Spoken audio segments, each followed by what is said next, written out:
যে কাজটি করতে হবে আত-তাকবীর ওয়াত তাহমিদ ওয়াত তাহলিল ওয়াত যিকর, বেশি বেশি তাকবীর এই 10 দিনে।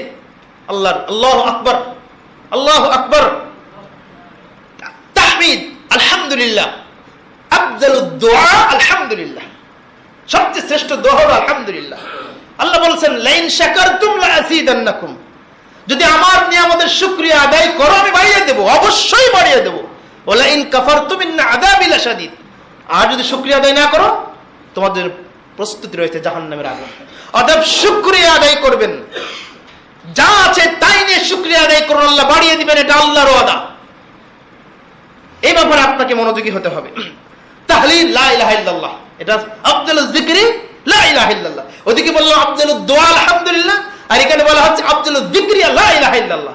ইল্লাল্লাহ ইল্লাল্লাহ আল্লাহ আল্লাহ এগুলো জিকির নয়, সর্বোত্তম জিকির হলো লা ইলাহা ইল্লাল্লাহ। এটা বলবেন ওয়াজ যিকর, যত জিকির আছে এই ওয়াজ যিকর শেষে শব্দটা বিশাল অর্থবহ একটা শব্দ। জিকির মানে আপনি ঘুমাতে যাওয়ার আগে যে দোয়াগুলো পড়েন না, এগুলো কিন্তু জিকির।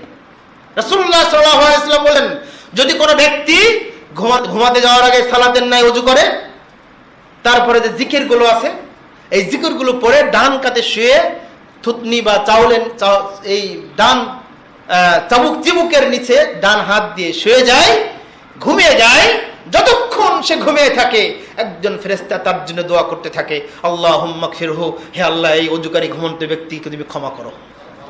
আল্লাহুম্মা রহমহু, আল্লাহ এই ওযুকারী ঘুমন্ত ব্যক্তির প্রতি তুমি রহম করো।